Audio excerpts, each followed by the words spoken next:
Halo saudara-saudara, apa kabar nih? Kabar baik. Kok tanya dan sapanya seperti biasa, Bayu? Ya memang begini, bukankah semua orang harus punya ciri khas, karakter, kepribadian? Ya, begitulah kira-kira. Demikian juga dengan puisi. Ada apa Bayu dengan puisi tumben-tumbenan bahas puisi? Iya, bagaimana merangkai semua puisi dengan berbagai permasalahan tema. Tiap puisi menjadi satu kesatuan kompak buku puisi, mengikuti kaidah lisensia puitika. Oh lala, Bayu, Bayu, bahas puisi biasanya filsafat.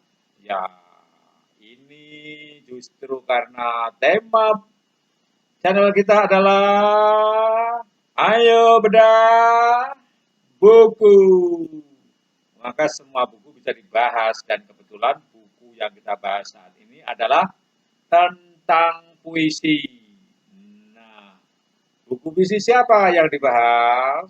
Buku puisi Setiarini yang judulnya Ada Apa Dengan Negeriku. Oh, kirain ada apa dengan cinta. Ya inilah permainan retorika dan pengulangan-pengulangan yang di dalam filsafat Derrida kemarin disinggung tentang pengulangan-pengulangan yang terkait dengan konteks dan ternyata dapat konteks apa saja. Dan ternyata ada apa dengan cinta, dimainkan atau diretorikakan menjadi sesuatu yang alegoris walaupun tidak dinyatakan, tapi ada makna yang di dalamnya bahwa yang dimaksud dengan cinta bisa apa saja. Bisa cinta pada sesama manusia, cinta kepada keluarga, cinta kepada Tuhan, cinta pada lawan jenis.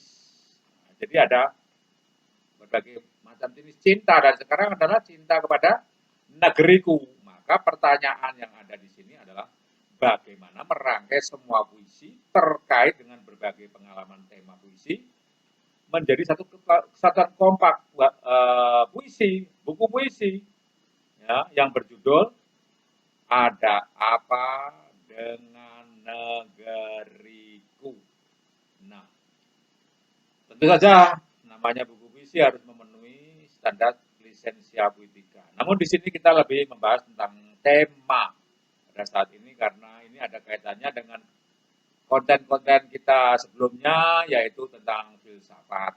Di mana kemarin kita membahas tentang filsafat Derrida, dekonstruksi. Maka pembahasan buku antologi puisi Ada Apa Dengan Negeriku kita bahas dari sisi ini. Secara tradisi pemikiran Barat yang sederhana, ya, tidak rumit, tidak perlu perantara, dan dia harus mandiri, mudah dijelaskan, simpel ya. Nah, itu nah, semua merupakan satu hal yang mudah saja. Jadi gampang dimengerti, tidak usah rumit-rumit. Puisi-puisi ini adalah puisi-puisi ini sendiri, bukan puisi yang lain. Jadi kaidah hukum identitas yang pertama atau dari logika identitas yang pertama yaitu hukum identitas. Sesuatu adalah sesuatu itu sendiri. Maka di sini dikatakan puisi-puisi dalam buku ini adalah puisi-puisi ini sendiri, bukan dipengaruhi oleh hal-hal di luarnya, bukan dipengaruhi oleh hal-hal di luarnya. Tapi puisi-puisi ini adalah puisi-puisi ini sendiri. Jadi biarkanlah puisi-puisi di dalam buku ini hidup dengan bebas. Nah, oleh karena itu kita temui berbagai judul dengan berbagai permasalahan atau tema yang ditampilkan di buku Setiarini ini. Mulai dari puisi yang berjudul Kenangan yang Tersisa sampai puisi ke-51, puisi untuk mempelai. Nah, ini gimana nih Bayu? Puisi kenangan yang tersisa kok sampai puisi untuk mempelai? Apa hubungannya dengan negeriku? Ya tentu saja, kenangan pun ada konteksnya dengan negeri. Mempelai mulai pun ada konteksnya dengan negeri. Semua bisa dihubungkan. Sesuai dengan perincian kemarin bahwa tulisan adalah awal dari tulisan yang lain. Bukan tulisan adalah akhir dari sebuah buku. Jadi kalau sudah jadi buku terus rasa berhenti, tidak. Para pengamat, pembaca, masyarakat bisa membaca suatu buku puisi, lantas dia akan menjadi pengamat di situ. Tapi kalau menjadi pengamat saja, sebetulnya orang jarang untuk menjalankan tugas ini. Rata-rata lebih bermain-main dengan otonomi pikirannya, bermain-main dengan kultur atau budayanya sendiri, bermain-main dengan kebebasannya sendiri, dengan subjektivitasnya sendiri, dengan perspektifnya sendiri untuk melahirkan hal-hal yang lain dari apa yang sudah dibacanya. Di dalam hal ini, sesudah kita membaca tentang buku setiar ini tentang ada apa dengan negeriku, maka jangan harap Anda akan biasanya menemukan para pengamat puisi, pengamat sastra, buku akan membahas itu total tentang buku itu dari awal sampai akhir. Tidak demikian. Rata-rata mereka hanya mengambil 3 atau 5 atau 3 lah dari judul puisi yang dibahas. Dan selebihnya biasanya justru bermain-main dengan idenya sendiri, dengan otonomi pikirannya sendiri, dengan gagasannya sendiri. Nah, begitu kan. Kalau mau konsisten sebagai pengamat ya tentunya harus 51 puisi dari 51 puisi yang ditampilkan itu dibahas semua, itu baru namanya pengamat. Tetapi kalau kita mengamati beda buku, pembahasan di koran, isei puisi, isei atau resensi buku, tidak demikian. Rata-rata justru melebar kemana-mana sesuai dengan apa yang dipikirkan oleh pengamatnya. Makanya itu disebut oleh Derrida tempo hari dalam konten kita bahwa tulisan adalah awal dari tulisan yang lain dalam hal ini. Yang lain, lian, diade dari tulisan itu sendiri. Nah, dengan buku di sini, judul buku yang ditampilkan untuk puisi-puisi, kumpulan puisi-puisi ini tampaknya cocok ya dengan berbagai tema yang ada. Walaupun kelihatannya tidak ada kaitannya, tetapi mustahil kita memisahkan secara puitis dan retorik setiap isi dari buku ini. Jadi secara puitis ada hubungannya, secara permainan kata atau retorika ada hubungannya, secara alegori juga ada hubungannya, bahwa ada suatu pesan yang disampaikan walaupun tidak terang-terangan. Semua masalah di negeri ini dapat berupa apa saja. Ya, betul? Iya, kemarin ini ada pembunuhan oleh jenderal. Tempo hari ada orang yang naik BBM, protes, demonstrasi, lantas dia dikatakan, loh kamu kok demo, padahal dulu kamu mendukung pemerintah yang sah. Ya, semua orang itu kan punya pendapat sendiri-sendiri dalam perkembangannya. Bahwa setiap penguasa, apapun, siapapun, pasti kalau dalam kondisi berkuasa, akan mempunyai kebijakan yang berbeda pada saat dia sedang tidak berkuasa. Nah, jadi ini konteks yang lain lagi. Nah, itu bisa secara alegoris dan retoris serta puitis apalagi dapat saling dihubungkan dalam konteks-konteks yang tidak mungkin terpisah.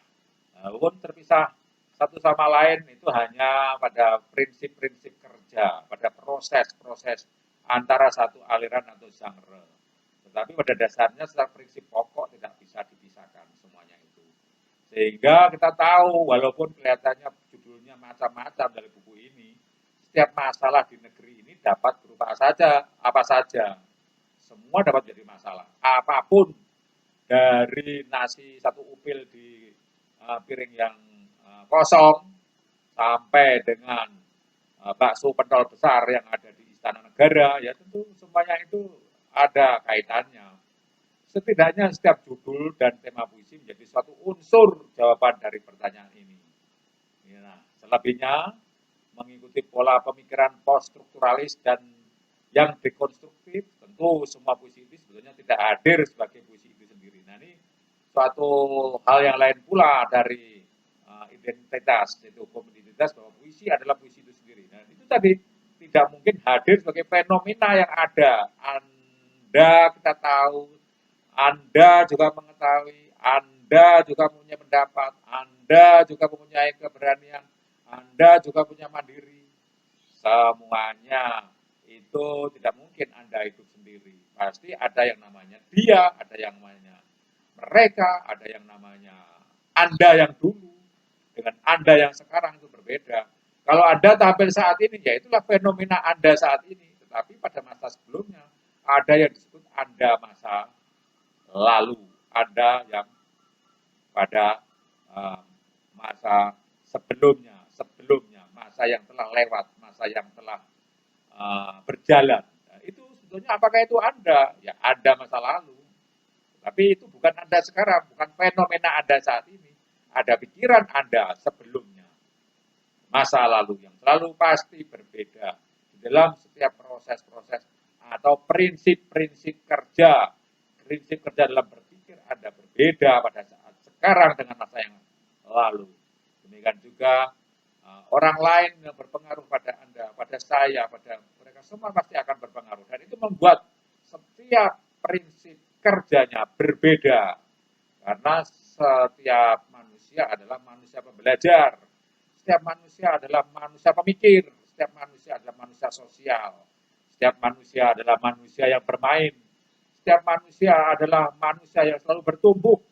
Setiap manusia adalah manusia yang selalu mencari solusi. Dan tentu saja dalam setiap pencarian-pencarian ini ada prinsip-prinsip kerja yang berbeda. Walaupun secara prinsip pokok semuanya adalah sama sebagai manusia. Manusia yang mempunyai keberadaan tertentu dengan kaitan dengan keberadaannya yang tertentu pula. Anda sudah tahu jawabannya dan kemana arah pertanyaan ini. Namun pada saat ini kita tahu bahwa semua itu dipengaruhi oleh pengalaman, penginderaan kita masing-masing. Demikian juga pada buku puisi Ada Apa Dengan Negeriku ini, semua yang ada dalam buku puisi ini dipengaruhi oleh pengalaman penginderaan penulisnya sepanjang hidupnya sampai hadir buku ini. Dan kehadiran buku ini adalah saatnya untuk merayakan kehadiran puisi yang reflektif dari kehidupan pengalamannya. Nah, maka di sini dikatakan ada judul puisi yang kelihatannya tampaknya sama sekali tidak ada hubungannya dengan negeriku. Lain yang dua judul yang saya sebut tadi juga ada yang judul takbir, hilang, terpuruk, kabur, senyum, kembali, mengapa, senja, menangis, sakit, pergi, ibu, dan sebagainya. Masih banyak lagi. Anda bisa mengembangkan imajinasi Anda. Nah, di sini tampak betul prinsip-prinsip yang sudah kita bahas dan sebagai lazimnya setiap pembacaan atau analisa atau tafsir buku puisi biasanya ada buku puisi yang ditampilkan atau dibacakan sebagai representasi, sebagai perwakilan. Jadi tidak semuanya yang akan dibahas setiap puisi karena di situ akan merampas hak pembaca untuk membacanya. Nah, di sini kita mulai dari sebuah judul yang saya sebut tadi, yaitu Kenangan yang Tersisa. Oke, kenangan yang tersisa. Anak-anakku sayang, kenangan yang tersisa tentangmu. Hari-hari yang pernah kita lewati dengan canda, tawa, dan air mata. Kebersamaan yang pernah kita jalani, semua akan abadi. Tersimpan rapi dalam memori. Setahun membersamaimu cukup bagiku untuk mengenalmu. Kau laksana pelangi yang warnai langit jiwaku. Teruslah berjuang, meraih asa. Doa Bunda terus menyertaimu. Bersama hembusan nafasmu, kelak akan kudengar kabar tentangmu. Dari angin sepoi yang tak berhenti berhembus, atau merpati yang tak pernah ingkar janji. Nah, sekarang pembahasan dari segi lisensia puitika, di sini ada simbol-simbol kalau dikaitkan dengan negeri. bahwa negeri ini bukanlah fenomena negeri yang ada pada saat ini langsung, tapi merupakan kelanjutan atau sejarah yang berlanjut dari sejarah masa lalu. Kalau dibilang ini saya ambilkan dengan konteks negeri, tentu yang dimaksud dengan ibu di sini, yang menyebut di sini sebagai anak-anakku sayang, tentu adalah Ibu Pertiwi. Ibu Pertiwi ya negeri kita. Negeri kita yang punya anak-anak sayang, anak-anak tersayang. Dimana sesuai dengan judul puisinya adalah kenangan yang tersisa. Negeri ini pun punya kenangan yang tersisa. Walaupun mungkin di sini yang dimaksud oleh pengarangnya, penulisnya, penyairnya bukan tentang ibu negeri ini, tapi oleh karena judul buku puisi inilah negeriku, maka kita dapat asosiasikan bahwa yang dimaksud di sini adalah negeri Ibu Pertiwi. Kenangan yang tersisa tentangmu, tentang anak-anak, hari-hari yang telah kita lewati. Jadi anak bangsa ini berjuang pada masa lalu. Bagaimana sejarah yang sudah kita lewati. Mulai dari prasejarah sampai sejarah kemerdekaan, sampai zaman Orde Lama, sampai zaman Orde Baru, sampai sekarang zaman reformasi. Semua kebersamaan yang pernah kita jalani. Bersamaan antara anak-anak ini, karena ini yang naratornya adalah Ibu Pertiwi, kebersamaan dengan anak-anak negeri ini, semua akan abadi. Tentu saja abadi, karena suatu negeri bisa disebut sebagai suatu negara kalau dia mempunyai warga negara, itu anak-anak bangsa, tersimpan dalam memori, tersimpan rapi, sejarah tersimpan rapi, setahun membersamaimu, cukup bagiku untuk mengenalmu. Yang maksud dengan setahun, apakah setahun dalam waktu tahun Gregorian seperti yang kita kenal sekarang? Mungkin tidak demikian. Bisa mewakili satu tahun. Di mana ada suatu ayat di dalam kitab suci mengatakan, sehari bagi Tuhan 1000 tahun bagi manusia. 1000 hari bagi Tuhan, satu hari bagi Tuhan. Semacam itu. Cukup bagiku untuk mengenalmu. Jadi setahun saja cukup untuk mengenal. Bahkan mungkin juga bisa diartikan setahun anak bangsa yang hidup itu cukup telah bagi Ibu Pertiwi untuk mengenal siapakah dia. Namun ini bisa Anda tafsirkan berbagai macam karena puisi itu bersifat konotatif, bukan denotatif, seperti prosa. Cukup bagiku untuk mengenalmu. Ibu Pertiwi mengenal anak-anak bangsa. Kau laksana pelangi yang warnai langit jiwaku. Tanpa anak-anak bangsa, Ibu Pertiwi ini hanyalah gugusan Pulau Nusantara yang tak berpenghuni. Teruslah berjuang meraih asa. Ya, anak bangsa ini selalu berubah perjuangan dari masa zaman penjajahan sampai zaman sekarang dan masa yang akan datang dan seterusnya. Terus berubah berbeda sehingga Bung Karno pernah mengatakan dalam perjuangannya demikian. Perjuanganku adalah melawan penjajah, namun perjuanganmu nanti kalau sudah zaman kemerdekaan akan lebih berat karena engkau akan melawan bangsamu sendiri. Nah, semacam itu. Tapi dengan perkataan semacam itu, Bung Karno mengatakan apa? Jangan pernah berhenti untuk terus berjuang. Gapailah cita-citamu setinggi langit, setinggi bintang di angkasa, semacam itu. Teruslah berjuang meraih asa. Begitu banyak permasalahan di negeri saat ini, kita mungkin tidak dapat menjalaninya dan mungkin frustasi karena kenaikan BBM, karena kasus pembunuhan yang pada kelompok tertentu yang itu mencerminkan bagaimana dominasi dan hegemoni kelompok yang lain sehingga itu betul-betul mempertanyakan, menjadi dipertanyakan tentang hak asasi manusia, tentang keadilan, tentang kemerdekaan, tentang kesemarataan dan sebagainya. Dengan kondisi apapun semacam itu, Ibu Pertiwi terus mengatakan, teruslah berjuang meraih asa. Doa Bunda terus menyertaimu. Ya. Ibu Pertiwi terus, walaupun dalam tangisnya, kulihat Ibu Pertiwi sedang bersusah hati, air matanya berlinang, mas intannya terkenang. Doa Ibu Pertiwi yang menangis itu akan terus menyertai kita bersama hembusan nafas anak-anak bangsa. Bersama hembusan nafasmu. Kalau akan ku dengar kabar tentangmu, dari angin sepoi yang tak berhenti. Jadi terus ini pasti akan ada perubahan dengan doa-doa ibu, di mana doa ibu itu terkenal sangat manjur sehingga ada peribahasa surga di bawah telapak kaki ibu. Bahkan di dalam ayat suci dikatakan apa? Hormatilah kedua orang tuamu di dalam Tuhan, karena akan panjang umurmu di tanah yang dijanjikan Tuhan padamu. Wah, luar biasa. Hormati ibumu. Doamu itu akan terus menyertaimu bersama hembusan nafasmu. Selama kita berjuang, kita jangan pernah berhenti. Dan selama itu pula kita terus mengembuskan nafas-nafas kita. Suatu saat, Ibu di sini dikatakan apa? Kan ku dengar kabar tentangmu. Kabar tentangmu, anak-anak bangsa. Apapun yang terjadi di negeri ini pada saat ini. Dari angin sepoi yang tak pernah berhenti. Akan terus ada kabar baru. Rebus dan atau merpati yang tak pernah ingkar janji. Kabar dari angin maupun dari merpati pasti akan ada kebaikan. Seperti pada saat Nabi Nuh, pada saat setelah air bah hampir surut, untuk membuktikan air bah surut atau tidak, maka dikirim pertama burung gagak. Burung gagak itu tidak pernah kembali. Walaupun mungkin di sana belum sepenuhnya daratan kering. Tetapi begitu burung merpati dikirim, walaupun apapun yang terjadi di sana, burung merpati itu tetap kembali.